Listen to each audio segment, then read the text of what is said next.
여러분 안녕하십니까? 서울시의회 플러스입니다. 올 한 해 각 상임위원회별로 활동을 되돌아보는 시간을 갖고 있는데요. 교육위원회는 서울시의 미래를 책임질 아이들이 행복할 수 있는 교육정책 수립을 위해 힘쓰면서 올 한 해 그 어떤 곳보다 바빴습니다.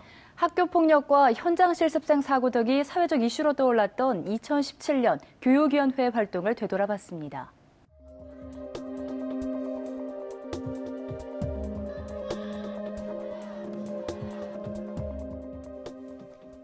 서울교육청을 비롯한 각 지방교육청은 큰 숙제를 안고 2017년을 시작했습니다.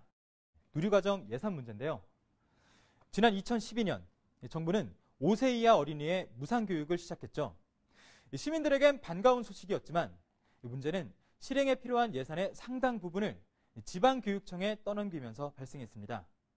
급작스러운 예산 부담으로 교육청은 학교의 낡은 시설의 개선 등 정작 예산이 필요한 부분엔 지원을 줄여야 했던 겁니다. 5년이나 이런 상황이 이어지자 서울시의회 교육위원회 의원들은 청와대와 국회 앞에서 누리과정 국고 지원을 주장하며 1인 시위를 진행하기도 했는데요. 올해 5월 새로 들어선 문재인 정부는 그 주장을 받아들여 어린이집 누리과정 예산을 모두 정부가 부담하기로 결정했습니다. 어린이집 누리과정 예산은 전액 국고로 부담하겠다는 그런 보고를 해왔습니다. 각 교육청이 5년간 안고 있던 큰 숙제가 해결된 건데 이후 어떤 변화가 있었는지도 살펴봐야겠죠. 서울시의회 교육위원회는 교육청의 학생 안전에 집중할 것을 당부했습니다. 이에 따라 교육청의 내년도 예산에서 교육 환경 개선에 배정된 예산이 크게 늘었는데요. 지난해보다 55% 증가한 5,518억 원입니다. 주로 미세먼지가 없는 학교, 또 지진과 성면으로부터 안전한 학교를 조성하는 데 사용됩니다.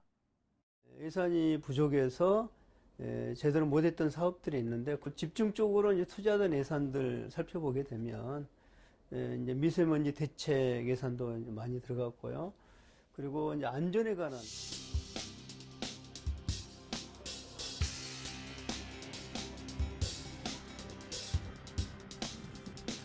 수능 시험을 연기한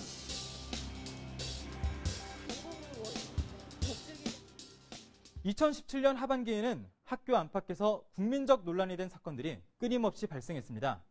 최근에 불거진 특성화고 학생들의 실습 인권 문제를 비롯해 전국 각지에서 발생한 집단 구타 사건, 그리고 지진으로 인한 사상 초유의 수능 연기까지.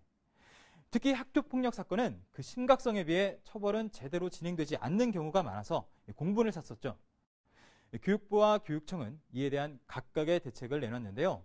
서울시의회 교육위원회는 이에 한 발 더 나아가서 이 같은 대책 마련이 매년 꾸준하게 이어지게 하는 조례를 신설했습니다. 학교폭력 예방의 책임이 시교육감과 학교장에게 있다는 걸 명문화하고 매년 실태조사와 함께 예방대책을 수립할 것을 의무화한 건데 이제 형식적인 예방교육이 아닌 그때그때 상황을 고려한 대책을 세우라는 겁니다. 구체적으로 계획을 세우고 그리고 이제 교육을 어떻게 시킬 것인지 요거에 대한 이제 규정들이 들어가 있습니다. 현재 그 학교 폭력 예방 지원에 대해서 더 적극적으로 교육청이 수행을 하도록. 이제 서울시의회 교육위원회는 내년도 교육과정을 위한 준비에 돌입했습니다. 서울교육청에 대한 감시와 지원을 이어가는 것과 함께 사학제도 개선이라는 교육위원회 자체의 목표도 세우고 있는데요. 더 나은 서울의 교육 환경을 위한 교육위원회의 활동을 기대하겠습니다. TBS 김승환입니다.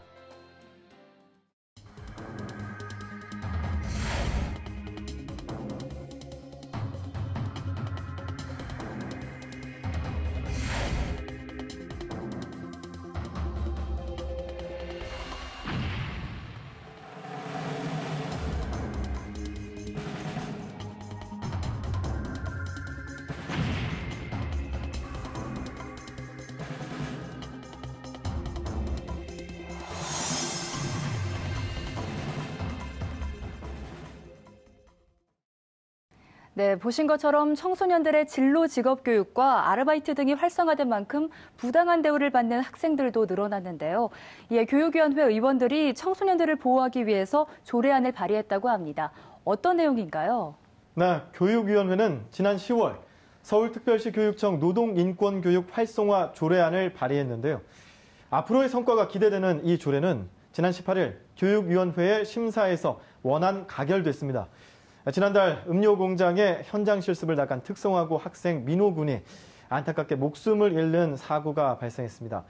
동시에 이 사고는 현장 실습이나 아르바이트를 하며 또래보다 조금 일찍 사회를 경험하고 있는 청소년들이 어떤 환경에 처해 있는지 적나라하게 드러나는 계기가 됐는데요. 이 조례안은 청소년을 대상으로 근로기본권과 이를 기초로 제정된 각종 노동법규, 그리고 노동의 가치와 중요성을 스스로 인식하고 노동에 수반되는 권리 등을 체계적으로 교육해 노동인권과 관련한 문제 해결 능력을 갖출 수 있도록 하기 위해 발의됐습니다. 주요 내용으로는 서울시 교육감은 서울 내 모든 학생에게 올바른 노동인권 교육의 기회가 제공될 수 있도록 노력해야 한다는 내용도 있고요. 노동인권에 대한 학생의 인식 제고, 노동인권 교육 전문 인력 양성, 관련 교육 자료와 프로그램 개발, 그리고 보급 등의 내용을 포함한 노동인권 교육 시행 계획을 매년 수립해 시행해야 함을 명시했습니다. 노동인권 교육의 원활한 시행을 위해 전문가의 자문을 구할 수 있도록 하기도 했습니다. 네, 시행 계획을 수립해서 매년 시행하는 것을 법적으로 제도화함으로써 그 효과가 상당할 것으로 보이는데요. 하지만 보다 활성화시킬 수 있는 방안도 고민이 필요할 것 같아요. 네, 그래서 교육위원회 의원들은 노동인권 교육의 활성화를 위해 교육 시행과 동시에 노동인권 보장과 구제, 노동인권 교육에 관한 시청각 자료가 포함된 교사용 지도안, 그리고 노동인권 구제 방법이 포함된 학생용 워크북 등의 사항이 포함된 노동인권 교육 표준 교환을 마련해 누구나 볼 수 있도록 학교에 제공할 수 있게 했습니다. 또한 보다 효율적인 시행을 위해 필요한 경우에는 위탁이 가능하게 했고요. 특히 특성화 고등학교와 일반 고등학교 등 직업교육을 실시하는 학교의 장은 재학생을 대상으로 노동인권 교육을 학기당 2시간 이상씩 실시하도록 규정했습니다. 또한 조례에 따르면 교육감은 노동인권 교육의 역량 강화를 위해 교원 대상 연수와 고용노동부, 한국공인노무사회 등 외부 기관과 연계한 교육을 실시할 수 있습니다. 네, 아이들보다 사회생활 경력이 많은 어른들도 견디기 힘든 언어폭력, 성희롱, 노동력 착취 등 아이들의 처한 환경이 얼마나 열악한지 느낄 수 있었던 그런 사고였는데요. 교육위원회 노력을 통해 제2의 피해자가 나오지 않도록 기대해 보도록 하겠습니다.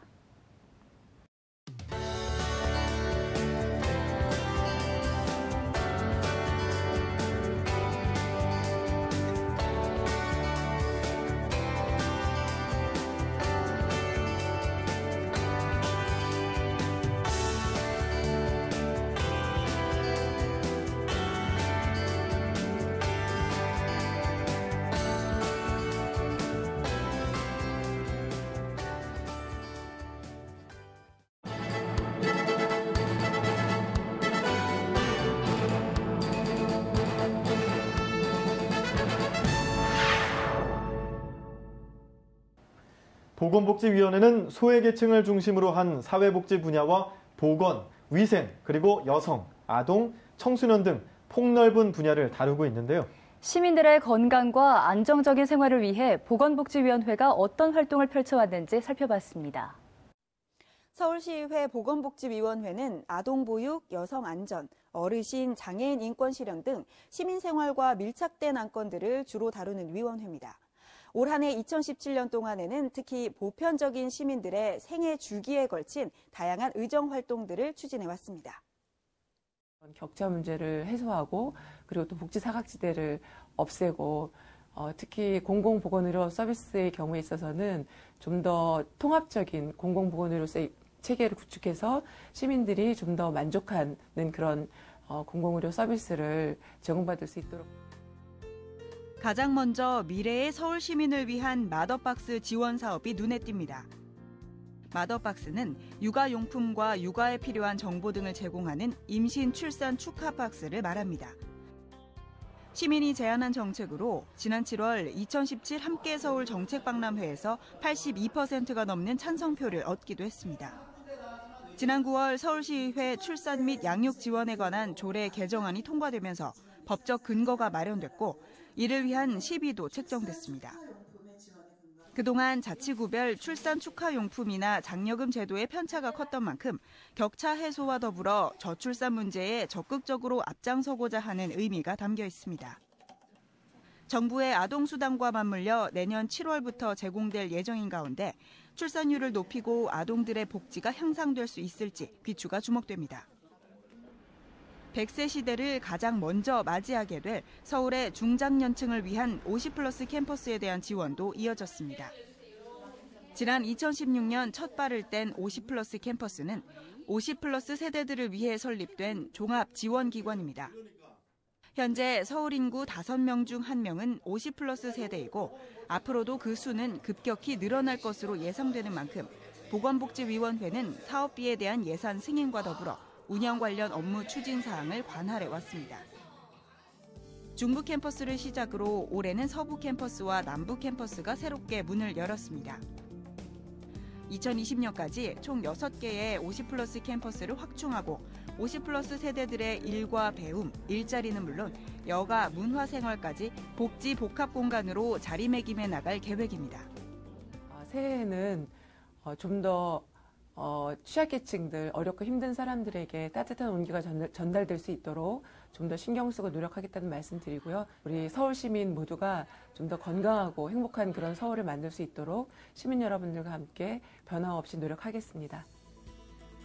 시민들의 건강한 삶과 행복한 가정을 지향하는 보건복지위원회. 2018년에도 시민 복지의 중추적인 역할을 위한 노력을 기대하겠습니다. TBS 김지희입니다.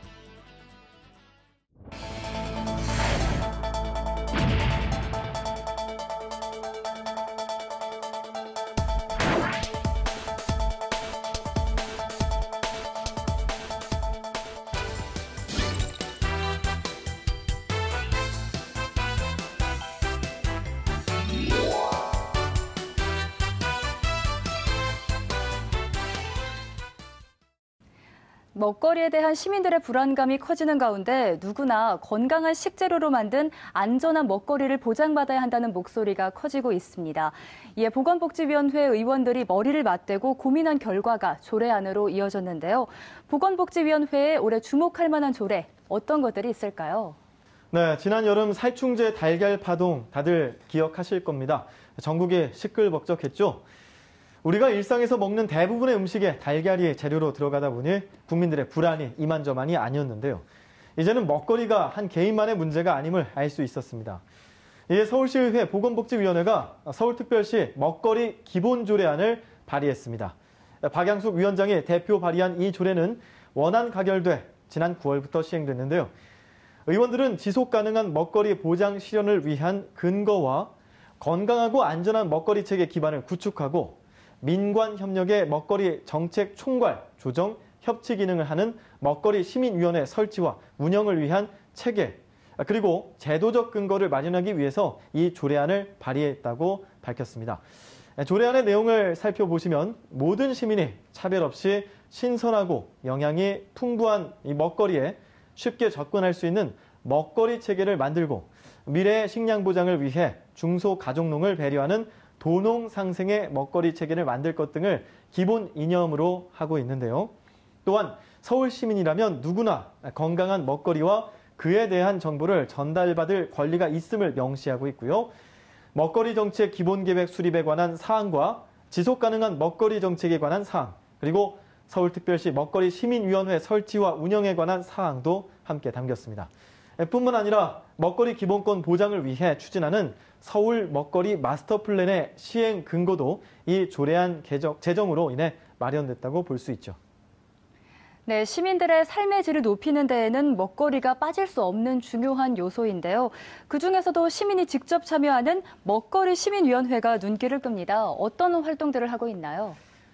네, 조례안에 명시되어 있는 먹거리 시민위원회가 지난 11월 2일 출범했는데요. 시민 누구나 참여할 수 있도록 시민, 전문가, 그리고 시민사회단체 등을 대상으로 공개 모집하고 심사를 통해 128명의 위원을 선정했습니다. 위원회는 앞으로 서울시 먹거리 정책 방향을 수립하고 정책 통합과 조정 등의 기능을 맡게 되는데요. 위원회는 기획조정위원회와 급식분과 그리고 식품안전분과 도농상생분과, 먹거리 사회적 경제 분과 등 먹거리 주요 분야의 10개의 분과위원회로 구성돼 있습니다. 그리고 이를 통해 시민이 주체가 돼 시정에 참여하는 민관 협치를 몸소 보여준 사례라고 볼 수 있겠죠. 네, 누구나 공평하고 안전한 먹거리를 제공받을 수 있는 제도적 기반이 마련됨과 동시에 먹거리 시민위원회를 통해 시민이 생활 속에서 보고 느낀 바를 직접 시정에 반영할 수 있는 좋은 창구가 되길 기대하겠습니다.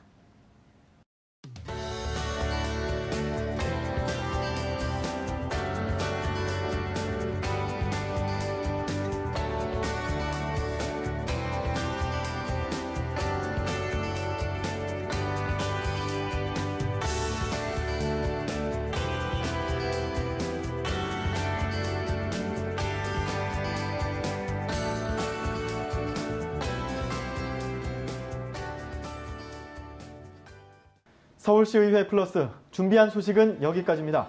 내일 이 시간에는 문화체육관광위원회와 환경수자원위원회를 살펴보겠습니다. 함께해 주신 여러분 고맙습니다.